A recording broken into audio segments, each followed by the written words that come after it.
So everyone's freaking out about a video of Anita Sarkeesian saying she is not a fan of video games in 2010, saying it's proof she's a scammer. I'm not a fan of video games. I actually had to learn a lot about video games in the process of making this. I can think of two reasonable interpretations of this, one favorable and one cynical. I can also think of a third interpretation that is completely unreasonable, and that's the scammer one every online sexist is screaming about. It just doesn't hold up under scrutiny. Whatever the case, it's a logical fallacy to consider the value of an argument dependent on the veracity of the person behind it. What's going on in the video is Anita lecturing on vidding, the practice of taking existing video content and putting it to existing music to make a point. She describes a political vid she made called Too Many Dicks Video Games, pairing up contemporary video game footage with Flight of the Conchords' Too Many Dicks on the Dance Floor. She says that she would play games if they weren't very violent, but she has no interest in blowing people's brains out. She then says explicitly, I'm not a fan of video games. but in an aside way that indicates she's familiar with them and made a judgment. She talks for a bit about why she doesn't like Lara Croft of the Tomb Raider games. It's not a very well-crafted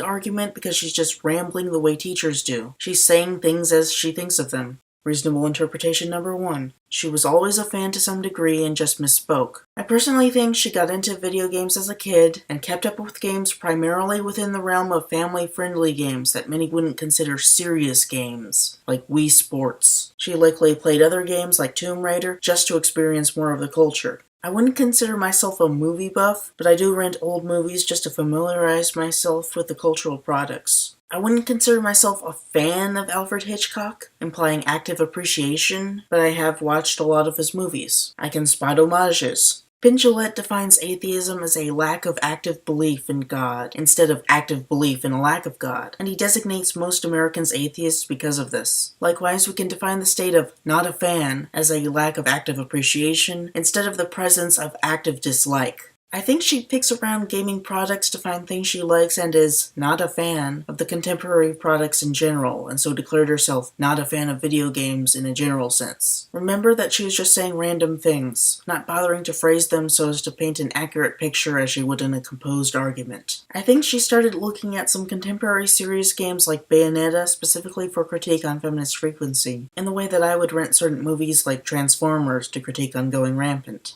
It doesn't imply a lack of familiarity with the medium in general. Oh, and she totally played Bayonetta. That's what she says on her site, and I believe it. I tried dry humor myself, with suggesting that in Halo the act of inserting the index into the core sounded sexual. And I got someone rolling their eyes at the crazy feminist seeing sex everywhere. So I can understand the intent to put in humor and then the subsequent backfire. And then people complain that she's so serious and how she really can't expect to hold anyone's interest if she doesn't joke a bit with her audience. She really can't catch a break. And then at some point she decides to make a series of videos analyzing the problematic tropes that she sees in the video games around her. Some she hasn't explored, but still visible. I haven't watched a lot of noir, but I know a lot of the basic tropes, just because of pop cultural osmosis. She recognizes that it would be a huge endeavor sucking up most of her time. She can't hold down a job and work on such an ambitious project, so she decides to crowdfund it. She makes a commercial stating that she's a gamer, indicates the game systems and games she owns, simulates gameplay, and sticks within the confines of reasonable commercial development, likely directed to her by the videographer, to produce a pristine ad to really influence people to chip in money. She doesn't literally play because there's no point to play in the creation of an ad, where there would be no focus on specific games, and perhaps a problem with recording a screen in a different frame rate. So much is on her as a subject, who needs to keep herself looking good and in good light. After the massive harassment and subsequent media coverage and funding, she gets to work. We see her at work in a news report. She starts reviewing games online. She takes a lot of screenshots. She makes extremely comprehensive videos, as she was given money to do. Reasonable interpretation number two. She played games as a kid, fell out of it for a while, and then got back into it for a video series. It's also reasonable to imagine that she was a Nintendo fan as a kid, but grew out of it. She was aware of video games through pop cultural osmosis, but didn't play them until she specifically got Bayonetta and such to critique on feminist frequency. When she made her commercial, she was deliberately misleading to suggest a serious lifelong gaming passion. Now at least she's a gamer who posts game reviews and makes comprehensive videos. But there's still some concern that she's not seeing the big picture because she's still coming in as an outsider and doesn't know the territory very well. Unreasonable interpretation. She's a scammer in it for the money! By this interpretation, she is not a gamer and never was. The image of her as a kid is never addressed, but I guess really isn't her. The video of her simulated playing isn't a simulation for an infomercial, but is proof that she can't play and doesn't even know how to turn on a controller. The lack of wear on the controller indicates that she has never played in her life, because no one takes care of their controllers. She is a feminist invader trying to take over the last haven of masculinity by asking for money for videos that she is never going to make. Never, ever. She's never going to get to them. Ever. Why? I mean, we'd be seeing them if she made them, right? Right? That are ridiculous and betray her hatred of men, which she made using stolen money. The people who think they paid for videos they want to see are brainwashed idiots who don't realize that they've been scammed. Her videos are not legitimate, as others disagree with her viewpoint. Therefore, they're a big sham. Basically, this is a stupid attempt to rationalize general anti-feminist suspicion into a coherent argument, and it fails big time. It's reminiscent of Holocaust denial. Anti-Semites are suspicious of Jews already, and they just bring up little things that sound implausible when phrased a certain way to create the illusion of a very sketchy picture. Here, anti-feminists are suspicious of Anita, and they focus on little things like the controller. Doesn't that sound odd to you?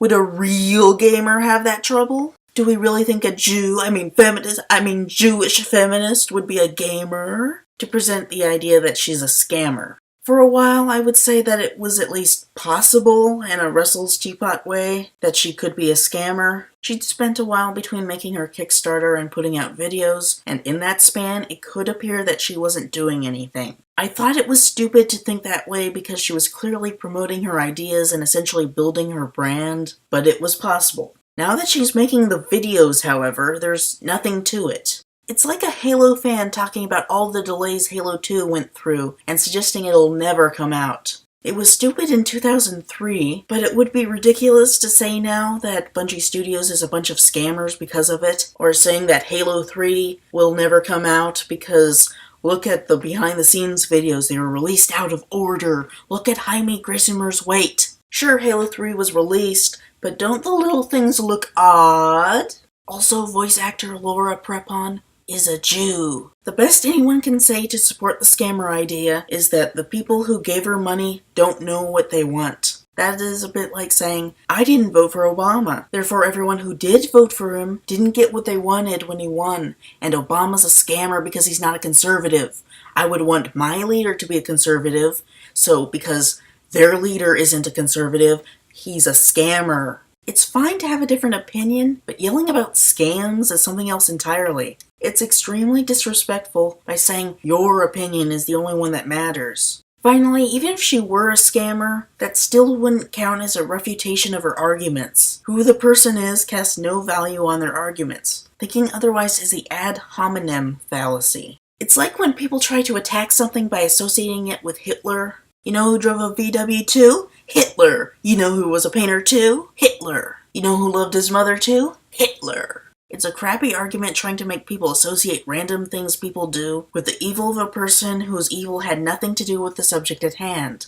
Hitler is considered evil because he committed genocide. Genocide isn't considered evil because it was committed by Hitler. Likewise, even if Anita were some evil Jewish feminazi, however that works, trying to erode the last haven of manhood, that has nothing to do with her arguments. If her arguments fail, it's because they're weakly constructed. If they succeed, they can't be undone by pointing out who said them and any character flaws they may possess.